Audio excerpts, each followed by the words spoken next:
ወልቃይት የማን ነው ብለህ ብትጠይቀኝ ጭንቅላታቸው ይፍረስ መጀመሪያ ሰውየው ደህና ጭንቅላት ስታይም የላቸው ሁመራ አገሬ መቼ ነው የሚመለሰው ከትግራይ ሸሽተው የመጡ እዚህ ተቃውሞታል ይሄ እንግዲህ ወደ ኢትዮጵያ ነው የመጡት ፕሪቶሪያ አሁን አለ ወይስ ፈርሷል አሉላ እንኳን ይሻላል ይገርማል በተለይ ስታሊን የሚባለው ጥይት ሲጨርሱ ሽምግልና ይላሉ ሰው ሲጨርሱ ሽምግልና ይላሉ እዚህ ቁጭ ብለ የት እንዳለ ምግበይት እንዳለ መዲዲ የት እንዳለ ደብረጽዮን የት እንዳለ እንትና የት እንዳለ ትግራይ ተወላጆች ሬሳቸው እንኳን መታ እንዳትቀበር ነው የምናረጋቸው የደርግ አባል ነህ የኢዱ አባል ነህ ምናምን እያሉ አማራ እኔ ያመኛል አማራ ሁመራን ይዛታለን ራሳችን ይላል ለምን እነዚህ ሳይሞክሩ አይችሉም እንደ ድሮ መስላችኋል ወሰናችን ማስከበር አለበት ፌደራል መንግስት ወሰናችን እንዲከበር እጠይቃለሁ አጥብቄ ነው ማይካድራ የጨረሱበት ሳምረ የሚባል ቦታ ወረዳ ነበር እሱ የህወሓት መግለጫዎች በብዛት ካየነው 6 ሰዓት ሌሊት 7 ሰዓት 8 ሰዓት ብር እያሳተሙ ነው መሆን የኢትዮጵያ ብር እያሳተሙ ነው ፎርጅድ ማሽን እንዳላቸው ልብሳቸው አውጥተው በእንትን በዚህ በገልባጭ መኪና ቀዩ ገልባጭ መኪና ወስደው እኮ ተከዜ ነው የለቀቋቸው ሱዳን ያለው ደግሞ ጨፍጭፎ የሄደ በወንጀል የሚጠየቅ 1972 ዓመተ ምህረት ነው ወደ ወልቃይት የገቡት ወያኔዎቹ ገብተው የኛ ነው ብለው ይዘው ሄደው በሺዎች የሚያህሉ ሰዎች ነው ያሰፈሯቸው ሌላውን መጥቀስ ቢቻል እነ ስምረት ለምሳሌ ተቃውመዋል እዚህ በቀላልም የሚገቡ አይደሉም ወደ ወልቃይት ምክንያቱም በቂ የሆነ ኃይል አለ የወልቃይትም ህዝብ ያስጨረሱ እነሱ ናቸው እኔ አንድ ነገር እንገርህ ህወሓት በስካይላይት ሆቴል ተቀበረ ብዬ ነው ያልኩት ከቦታል እኮ ከዚህ ሄዶ ፌደራል ፖሊስ ምናምን ፎቅ ላይ ሆኖ ረፍርፏቸዋል እኮ ካምፕ መዘጋጀት የሚቻላልበት አዲስ አበባ የመጨረሻ የምናገር ለዚህ ተፈናቃዮች የሚመጡ ወጣቶች ሁን ሽማግሌዎች ሰፍሮ ሄዶ የነበረ ነው አብዛኛው ለሰፈራ ሄዶ የነበረ ነው ሁመራ ትግራይ ሌላ አይነት መንገድ ትከተላለች ከዚህ በኋላ ጥቅሙ ነው ሲሰኩሩ ነው ከሚገርም አእምሯቸው ደንቁሯል ለማስፈር ያመጧቸው ሰዎች ናቸው ዲሞግራፊውን የትግራይ ለማድረግ ትግራይ ትስዕር ነው የሚሉት በቃ እዚህ የመንግስት ስራ ኃላፊነት ይዞ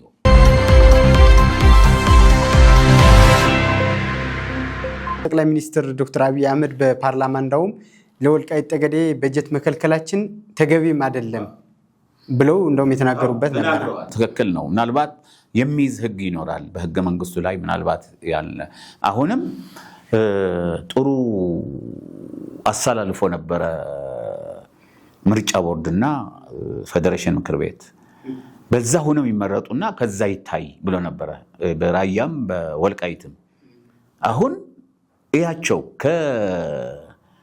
ከትግራይ ሸሽተው የመጡ እዚህ ተቃውሞታል ይሄ እንግዲህ ወደ ኢትዮጵያ ነው የመጡት ምርጫ ቦርድም ለሁለቱ የሆነ ነገር ማድረግ ነበረበት አሁን ሰልፉ ላረጋ ለሰልፉ እኮ ሁለት ሰው ማያገኝም ነበር ይሄ ፕሮፓጋንዳ ተጠቀመና ሰላማው ሰልፍ ድጋፍ ሰልፍ ለሱ አደረጉ ለዚህ የተወሰነ ውሳኔ ተቃውሞ አድርገው እዚህ ያሉ የፓርቲዎች ደግሞ እንቃወማለን ብለው መግለጫ ሰጡ ይሄ ይባላል እንዴ ከዚህ በፊት ያው የህወሓት ፓርቲ የነበሩ ለምሳሌ መጥቀስ ቢቻል እነ ስምረት ለምሳሌ ተቃውመዋል እዚህ ሁሉም ነው ተቃውሞ ስለዚህ እኔ አንድ ነገር እንገርህ ቀደም ከአንድ ሰው ጋር እየተነጋገርን ነበርና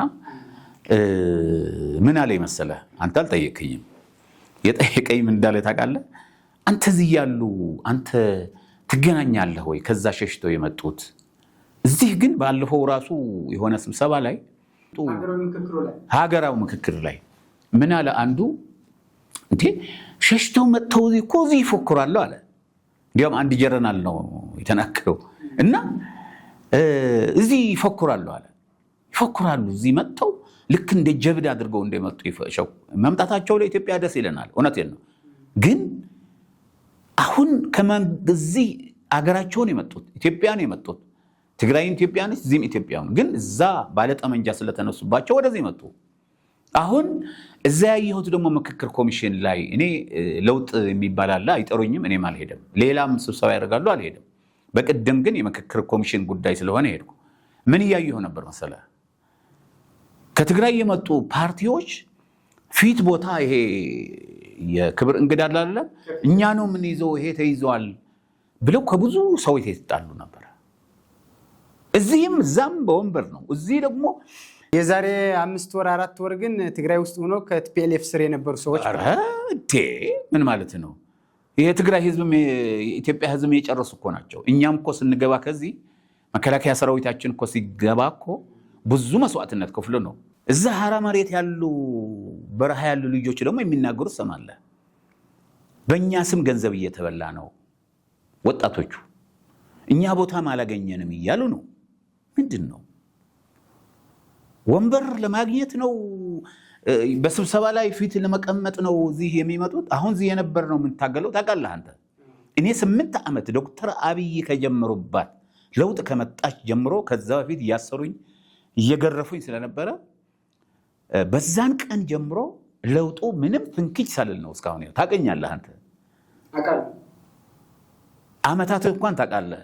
በዛን ሙሉ 8 ዓመት ሳይሆን 5 6 7 ዓመት ታውቃለህ።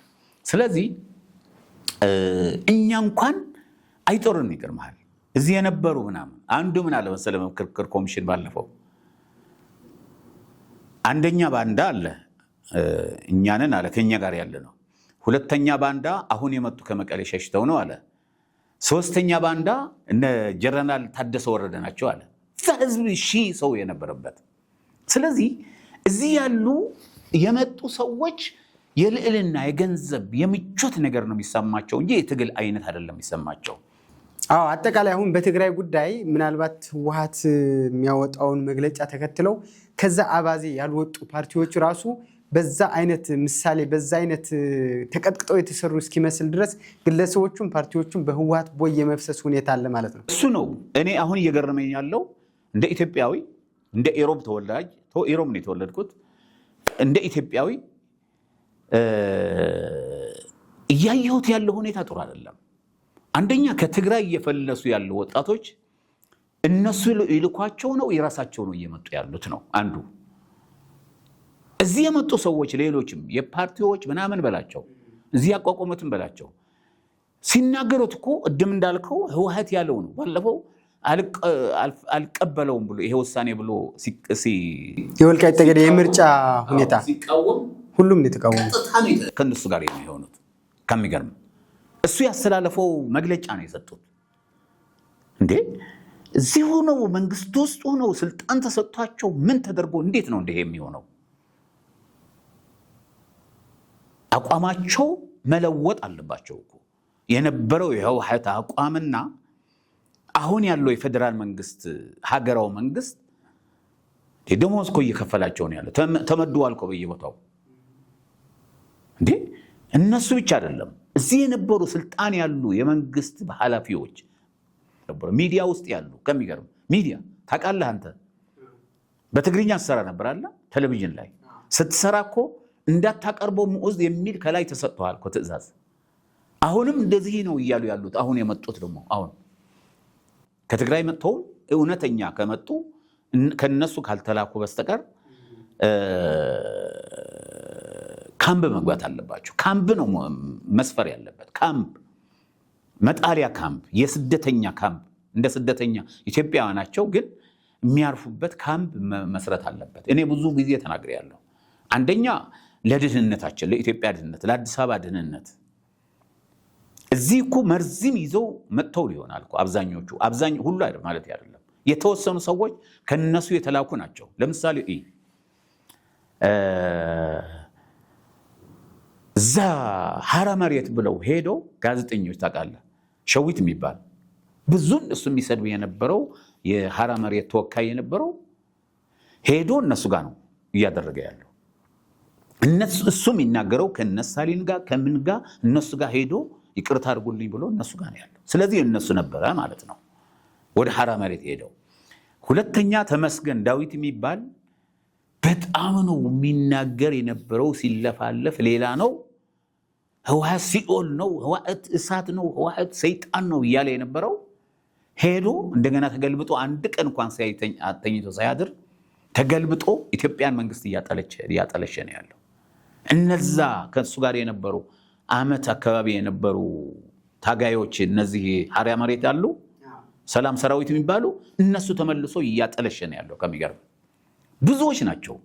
ብዙ ሰዎች ሄደው መሳሪያ ይዘው እንዲያም ሄደው ወደዛ ብዙ መሳሪያ ይዘው ሄደው እዛ ካስረከቡ በኋላ ተመልሰው ወደ እነሱ ተመልሰዋል። ብዙ ይሄን ነገር መጣራት አለበት። እኔ አላምንም። አሁን ለው መረጃ ይዘው ነው እየሄዱ ያሉት። ስለዚህ አሁን ከትግራይ የሚወጡ ወጣቶች እንኳን ሰላም መጡ ወደ አገራቸው ወደ ኢትዮጵያ። እነዚህ ሰዎች መታገዝ አለባቸው ወይ ደግሞ ካምፕ መግባት አለባቸው። ማንኛውም ከትግራይ የሚመጣው ሰው ካምፕ ነው መግባት ያለበት ማንኛውም። ከዛ በኋላ ተጣርቶ መጠየቅ መቻል አለበት። ከየት ነው የመጣው? ለምንድን ነው የመጣው?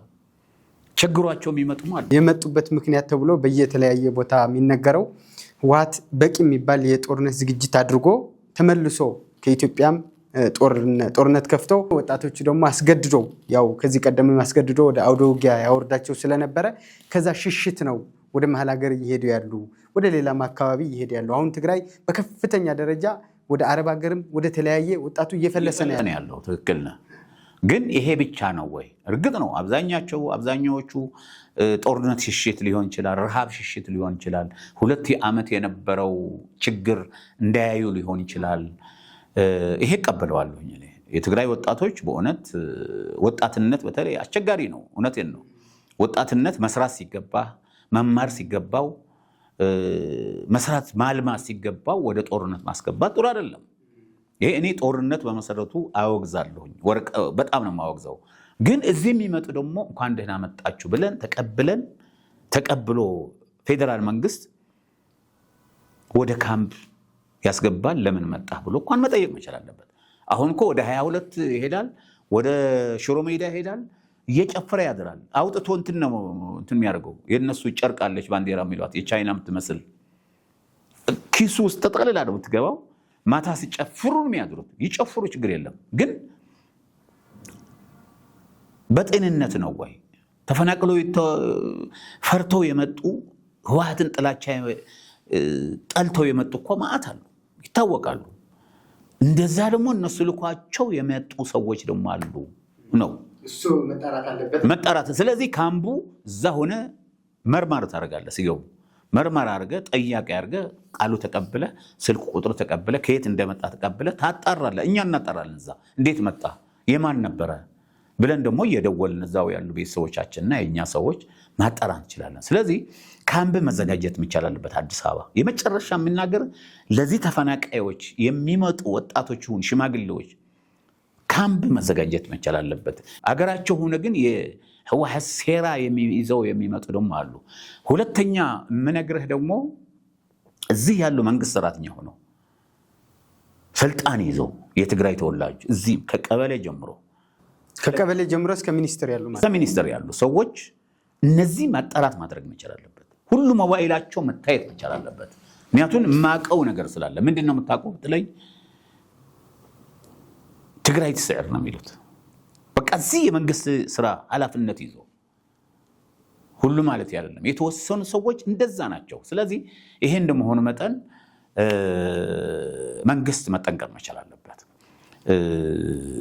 ለሁሉም መጠንቀቅ መቻል፣ ከዛም የመጡትን ሁሉም ነገር ለሁሉም እንኳን ደህና መጣችሁ ብሎ ተቀብሎ ዝም ብሎ መደባለቅ ጥሩ አይመጣም። ለአዲስ አበባም ለኢትዮጵያም ጥሩ አይደለም።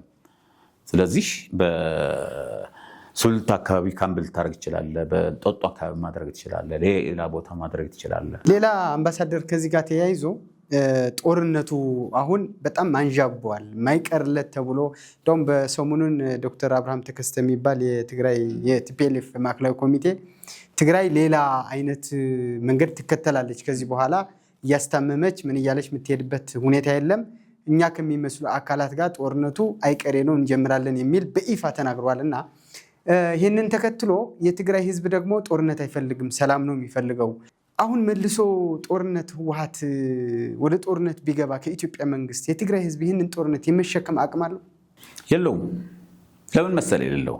አንደኛ 7 ልጆቹ 5 ልጆቹ 3 ልጆቹ ያለ እንትን ያላረገ የለም። ከሚገርምህ የኔ ልጅ ራሱ ነጋስም ኡዝ የሚባል እነሱ ወስደውት አዲግራት ነው የሚኖር የነበረው 11ኛ 12ኛ ክፍል ነበረ።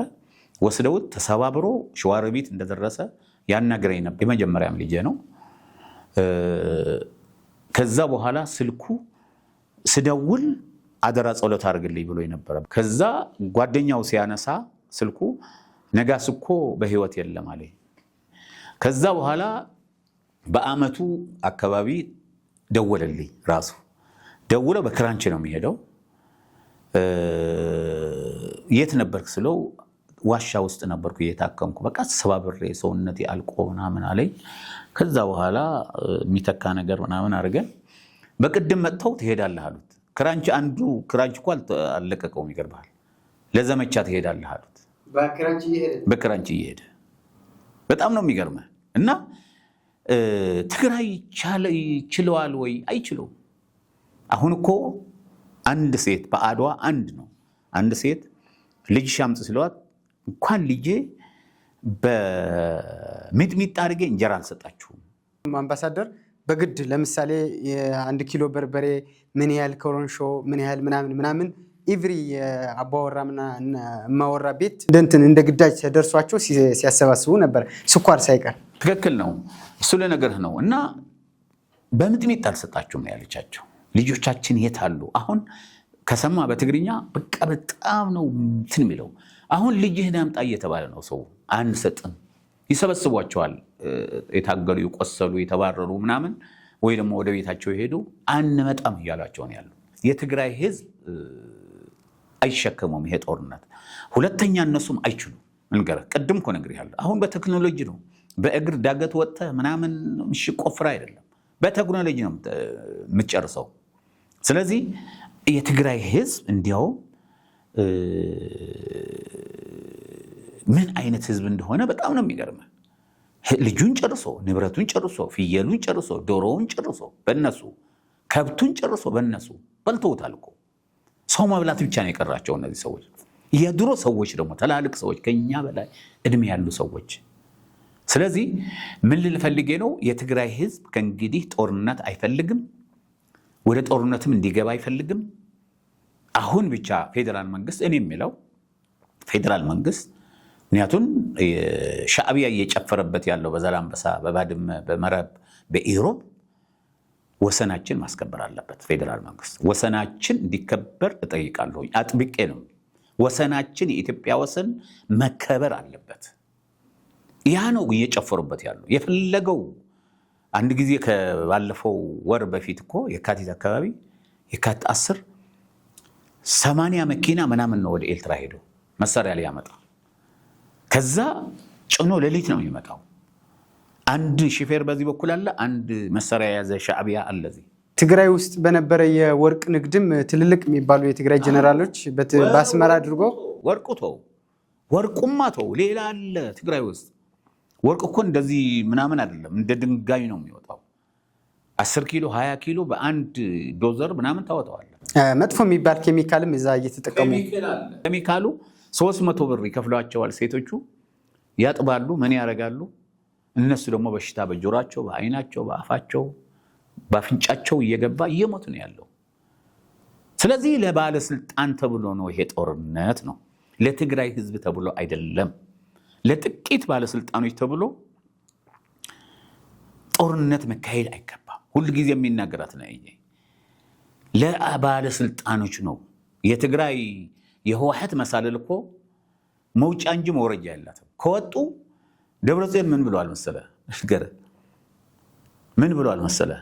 እኔ ከትግራይ እንኳን ፕሬዚዳንት ቢወርድ፣ ከዞንም ቢወርድ፣ ከወረዳም ቢወርድ የመንደር እድር ፕሬዚዳንት ሆናለሁ። ተመልከት ስልጣናቸው ምን አይነት ጉጉት እንዳላቸው። ያ ደም ነው የተጨማለቁበት ደም ነው የሚያደርጋቸው። ስለዚህ የትግራይ ህዝብ ልጅህ መስጠት የለብህም። ወደ ጦርነት እንዳይነሳ መከላከል መቻል አለብህ። አባቶችም እናቶችም መምከር መቻል አለባችሁ የሚል ሐሳብ አለ።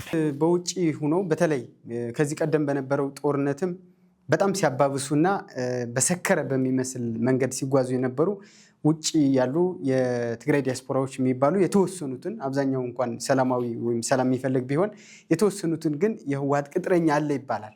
ለዚህም ደግሞ በጋዜጠኝነት በፖለቲካ ትንተና በተለያዩ ቦታዎች አሉ ይባላል እና ምናልባት እነዚህ ሰዎች የትግራይን ወጣት ህዝብን ከማነሳሳትና ወደ ያልሆነ መንገድ ከመውሰድ ቀላል እርምጃ እየተጓዙ አይደለምና ለነሱስ ምናልባት መልእክት? ውጭ ጥሩ ምግብ እየበሉ ጥሩ እየተኙ ተኩስ የሌለበት ሰላም የሆነ አገር እንዲያውም ህዝብ አሁን እንኳን ወደ እነሱ ተመልሷል። ችግሩ ወደኛ አይደለም። አለን የሚሉትን ጥሩ ነገር ሊያጡት ይችላሉ። አሉላ እንኳን ይሻላል። ይገርምሃል። በተለይ ስታሊን የሚባለው አንደኛ ስታሊን የሚባለው መሰረቱ ኢትዮጵያዊ የለም፣ የጣሊያን ስም ነው። መንጀሪኖ የሚባል ኢትዮጵያዊ የለም፣ የጣሊያን ስም ነው። ከሚገርምህ እና ስታሊን በል ብስራት ይባላል፣ ብስራት ከበደም ይባላል። ሌላ ደግሞ አንድ ሴት አሉ፣ ትልቅ ሴት አሉ፣ ማርያሚቱ የሚባሉ ትልቅ ሴት አሉ። 22 የነበሩ ናቸው፣ አውቃቸዋለሁ። ይሄ ደደብ ሚዲያ የሚባል አለ እና ሌሎች አሉ። ከሚገርም ትግራይ ደግሞ እና አረጋይ የሚባሉ አሉ፣ ጎድፋይ የሚባል አለ፣ ሌላም ሰዎች አሉ። እነዚህ የተገናኙ የትግራይ ወጣት እንዲያልቅ እያደረጉ ያሉ እነሱ ናቸው። ከውጭ እኮ የሚመጡ ቢሞቱ እንኳን ሬሳቸው አንቀበላቸውም። እነዚህ ሰዎች ሬሳቸው ነው የምነግረን፣ ሬሳቸው እንዳይገባ ነው የምናደርገው። ምክንያቱም ኢትዮጵያ እንድትፈርስ እየሰሩ ያሉ ሰዎች፣ ውጭ ያሉ ሰዎች፣ በተለይ የትግራይ ተወላጆች ሬሳቸው እኮ መታ እንዳትቀበር ነው የምናደርጋቸው። ኢትዮጵያ እኮ ናንገረ ኢትዮጵያ ሁሉም ነው የምትቀበለው። የኤልትራ ሰርግ እኮ ከውጭ መጥቶ እዚህ ነው። ኤልትራ አይደለም ሰርግ የሚያደርጉት። የኤልትራ ሬሳ አስክሬን እኮ መጥቶ እዚህ ነው የሚቀበረው ኢትዮጵያ። አሁን ግን የሚሳደቡ ሰዎች፣ ኢትዮጵያን ለማፍረስ የተቋመጡ ሰዎች በምንም አይነት። ስለዚህ እነዚህ ሰዎች የሚነግሯችሁ ዲስኮራ የሚነዙባችሁ የትግራይ ወጣቶች፣ የትግራይ አዛውንቶች፣ የትግራይ እህቶች፣ አባቶቼ፣ ወንድሞቼ ሁሉ እነዚህ ውሸታቸው መሆኑ ጥሩ ቦታ ተቀምጠው ልጆቻቸው ጥሩ ቦታ እያስተማሩ የትግራይ ህዝብ የምትበላ ጨው እንኳን አጥቶ ቆሎ እንኳን አጥቶ እነሱ ግን የፈለጉ ነገር እየሄዱበት ከአገር ወደ አገር እየተዘዋወሩ የሚኖሩ ሰዎች ናቸው። ስለዚህ እነዚህ ሰዎች ደግሞ በባዶ አይደለም፣ እየተከፈላቸው ነው። ይሄ የሚናገሩት ዩቲዩብ ደግሞ ታውቀዋለህ፣ ብዙ ብር ነው የሚያስገኘው። በተናገሩ ቁጥር ወንጀል፣ ተኩስ በመጣ ቁጥር፣ ወንጀል በተሰራ ቁጥር ለነሱ ብዙ ብር ነው የሚያገኙት። ለብራቸው ብለው ነው እንጂ ለዓለም አለ ትግራይ ብለው እንዳልሆነ የትግራይ ህዝብ ማወቅ መቻል አለበት ነው ማለት ነው። ቅድምም ብለሃል ገልጸዋል። ግን መልእክት ነገር ካለ ትግራይ ህዝብ ከዚህ ጦርነት መዳን እንዳለበት በኢትዮጵያዊነቱ እንደከዚህ ቀደሙ ለኢትዮጵያዊነቱ መቆም እንዳለበት የሌሎች ሴራዎችን በማክሸፍ ሰላሙን ላይ በሰላሙ አሁን የነበረውን ሰላም ቀላል ሰላም አይደለም የነበረው። ከፕሪቶሪያ በኋላ መልሶ ወደ ጦርነት ስትገባ ውድመት ነው፣ ማአት ነገር ነው የሚደርሰውና ከዚህ ነገር እንዲወጣ ወጣቱ በተለይ ለወጣቱ ትኩረት አድርጎ መልእክት ቢያደርጉ በዛው እንቋጫለን። እሺ፣ ለሁለቱ ነው እኔ የሚያስተላልፈው ኢዮብ። አንደኛ የትግራይ ህዝብ ኢትዮጵያዊ ነው። እኔ ስወለድ ከሚገርም በኢሮብ ሲወለድ መጀመሪያ እናቴ ጡት አይደለም ያጠቡኝ፣ የኢትዮጵያ መሬት ነው አፈር እንደዚህ አድርጎ ያላሱኝ። ሁላችን እንደዛ ነው የተወለድነው። ይገርምሃል። ያ ትግል ያለው ያልኩ ሰውዬ እኛ ታላቅ እሱ እምብሎ በቃ በልጅነቱ እንትና አልተመቸውም መሰለኝ እንትኗን አላሳትም አፈሯን። ሁላችን ግን እኛ ቤተሰብ እንደዛ ነው። ኢትዮጵያውነት ነው የትግራይ ኢትዮጵያውነት። እኛ ቤት ባንዲራ አለ፣ ኢትዮጵያ ባንዲራ። ሌላ ቤት የኢትዮጵያ ባንዲራ አለት። አቃጥሏት እያሉ ነው መጀመሪያ ሲመሰረቱ እነሱ ኢትዮጵያ ባንዲራ እንዳታደርጉ። አሁን በትግራይ አይተህ እንደሆነ አንድም ሰልፍ ሲያደርጉ በየመስሪያ ቤቱ በየቢሮቸው የኢትዮጵያ ባንዲራ ያለች፣ ግን ባጀት የሚበጀትላቸው ከኢትዮጵያ ነው። መብራት የሚሄድላቸው ይሄ የሚያዩት ከኢትዮጵያ ነው። አየር መንገድ የሚሄደው ከኢትዮጵያ ነው። ቴሌ በየኪሳቸው ያለው ኢትዮጵያ ነው። ኢትዮጵያ ማክበር አለብን የትግራይ ሰዎች። መጀመሪያ የድሮ አባቶች እኮ እስካሁን ያለነው ሰዎች እስከ እኔ ድረስ ኢትዮጵያን ነው የምናከብረው በመጀመሪያ ደረጃ።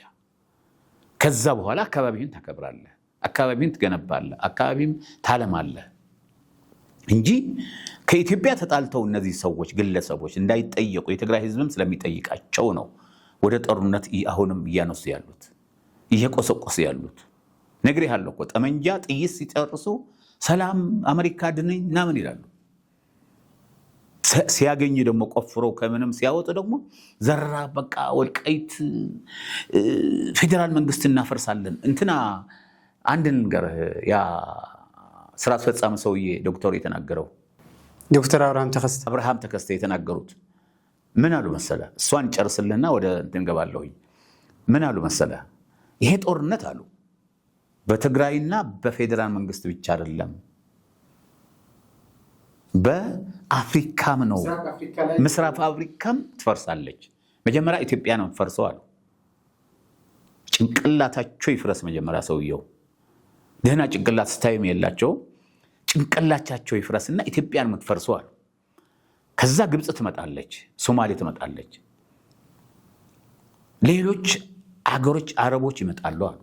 ስለዚህ በምስራቅ አፍሪካ በሙሉ ነው ወያኔ ጦርነት ከጀመረ የምትፈርሰው። አትፈርስም ኢትዮጵያ፣ አፍሪካም አትፈርስም፣ ትግራይም አትፈርስም። እነሱ ግን ይፈርሳሉ በቅርብ ቀን። ስለዚህ የትግራይ ወጣት ይሄንን ማወቅ መቻል አለበት። ይሄንን አውቀ እነዚህ ሰዎች ከቻልክ ወደ ሰላም አምጣቸው። የትግራይ ህዝብ ወደ ሰላም አምጣቸው፣ ወደ ሰላም። እምብ ካሉ ወደ ህግ አቅርባቸው። መጨረሻው እምብ ካሉህ ደግሞ እዛው ታጥቀህ ያለው ወጣት ነህና እርምጃ ውሰድላቸው። እርምጃ ውሰድ። በዚህ ተወሰኑ ሰዎች 70 የማይህሉ ሰዎች እርምጃ ወስደህ ተገላገል። ፌዴራል መንግስት ይመጣልሃል። ፌዴራል መንግስት ግን የትግራይ ህዝብ ስቃይ ያውቃል። እየላከ ነው ሁሉም ነገር፣ አልመጣልንም እያሉ ነው እነሱ። ስለዚህ በዚህ ጉዳይ ፌዴራል መንግስት ወሰኑን ያስከብር። እኛ እናግዘዋለን። የኢትዮጵያ ልጆች ነን። የመጨረሻዬ ኢትዮጵያ ሰላም እንድትሆን መኝላታለሁ። አምባሳደር ሙዑዝ እዚህ ወልቃይት ጠገዴ የአማራ ሚዲያ ስቱዲዮ ተገኝተው ይህንን የመሰለ ሀሳብ ስለሰጡ እጅግ አድርጌ አመሰግናለሁ። አመሰግናለሁ። የሚነገዳ የተከበራችሁ የወልቃይት ጠገዴ የአማራ ሚዲያ ከአምባሳደር ሙዑዝ ገብረ ህይወት የነበረንን ቆይታ ይህንን ይመስላል። በትግራይ ጉዳይ፣ በኢትዮጵያ ጉዳይ ቲፒኤልኤፍ በሚያደርገው የጦርነት እንቅስቃሴ አንድምታው ምንድነው፣ ተልእኮውስ ምንድነው በሚለውን ሀሳብ በዚህ ዙሪያ ቆይታ አድርገናል። በሌላ ጊዜ እስክንገናኝ ሰላም ነው።